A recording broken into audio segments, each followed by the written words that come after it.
I thought this was kind of funny. You stick a newlywed or married couple up here with 15 minutes and one mic or one stage to share. For those of you guys that know us, you know that we both like to talk, so this will be interesting. But how many of you guys, instead of maybe having like an accountability partner that you've had for a couple weeks, or a manager or something very short term that didn't work out, rather have somebody that you can literally lock arms with and crush life business with, not just for a push, a campaign, a year, not even just in the Cutco business, but in life, in and out of business? How many of you guys would be pumped about doing that? Cool. So we got, like I said, we got 15 minutes, so we're going to dive right in. We're going to give you guys what we think is the most important 3 steps to creating and building a power partnership. Cool. So I'm going to go ahead and start it off. The first step is knowing yourself. And the reason why we feel like that's important is because when you're trying to create a relationship, I mean, how many of you guys have ever picked a sales goal that maybe your manager thought sounded good, or you thought somebody else thought sounded good, and you're like, I'm going to sell 10K for the push, and then you get halfway through the push and stuff goes wrong, and you're like, I don't think I really wanted to do this as much as anybody? Everybody? Come on. Okay. So the reason why it's important for you to really understand what you want and why you want it and how you want to get there is because this is going to be the basis for all of your relationships and the partnerships that you have in business. So if you're not really, really clear on what that looks like, it's almost like building a house on sand versus building a house on concrete. When things get tough and the storm comes through, things are either going to go really well or the relationship's going to fall apart. So like what Ray was talking about with accountability partners, where you want to be able to have that really strong foundation to build upon. And that kind of leads into... Yeah, guys. So Robin Sharma is one of my favorite authors that some of you guys have probably heard of him or whatever. But he talks about clarity precedes success, right? And clarity is power. And I think it's super important in partnerships to know yourself, like Nicole's talking about.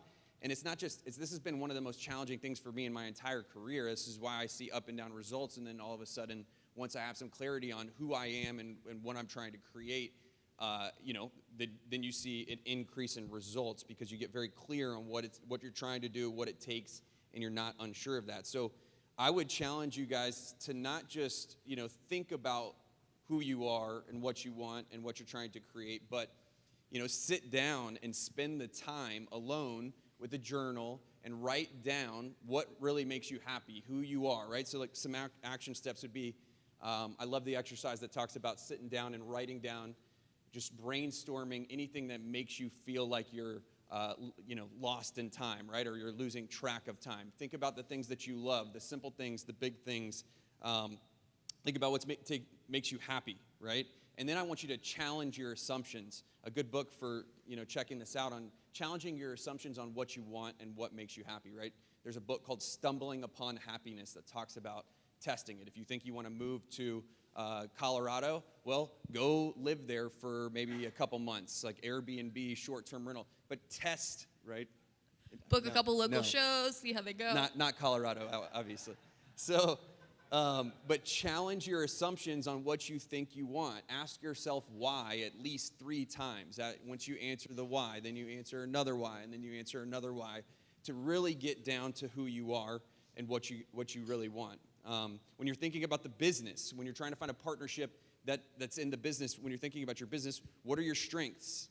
Do you like traveling for business? What are your rules? What are your parameters to what you want to do? Once you have a clarity on that, you can find other people that have similar values. Do you like doing service calls? Do you like doing events? Do you like doing demos? Are you wanting to get into business gifts? Do you like working mornings? Do you not like working mornings? I think all of these things are important to understand about yourself, to find the right partner and what you're trying to create and somebody that you're trying to lock arms with. So once you have a clear understanding of who you are, what you're going after, then the next step, right, the second step is we want you to walk the walk and then share it selectively with people. So the second point would be to walk the walk, right? That's the second step.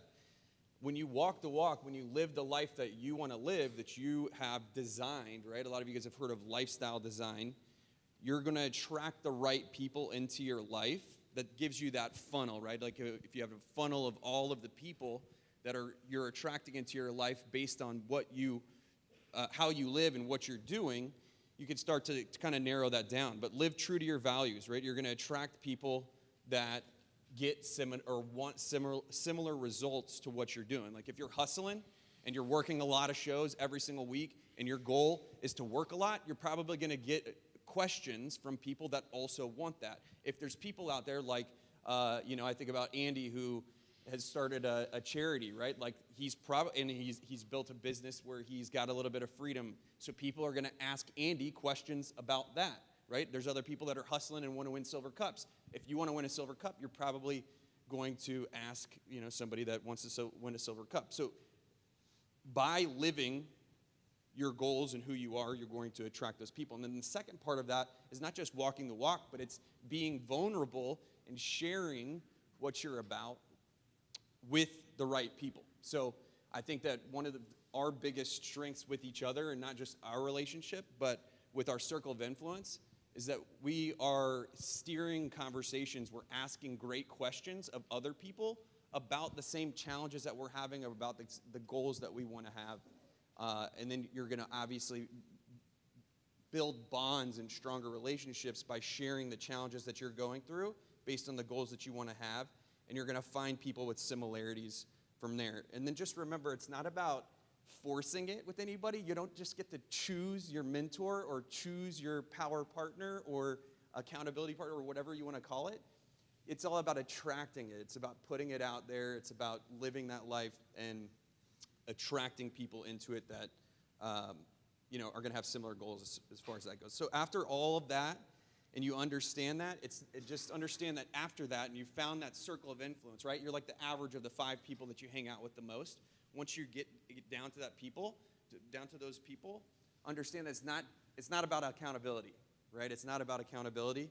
How many of you guys have had an accountability partner, and you guys set up, I need an accountability partner to make daily calls, and you do it for a little bit, but then it gets annoying, right? Like somebody's calling you every day to make sure that you made the calls, or you get a accountability partner on waking up early or not drinking or doing whatever, and then it just fails. And that's because you didn't really find the right partner, right, or have that right clarity. So Okay, so just to kind of echo what Ray was talking about, where it's not about an accountability partner.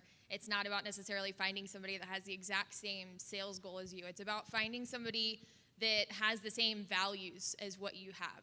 It's about finding somebody that you can lock arms with. It's about finding somebody that you can vent to when things are not going the way that you want. The person that's going to love you even if you do miss calls one week and still want what's best for you at the end of the day. It's about people who challenge the way that you think and push you to think bigger and don't necessarily take what you say as the final thing. They think bigger than you ever thought for yourself and just want you to be the best that you can be. People that I wrote down, it's not a selfish relationship. That's something that I think about when I think about accountability partners. It's like, this is what I want to do, so can you make sure that I do that? Versus having a relationship with somebody and creating sort of a team feel. And this is kind of what we do.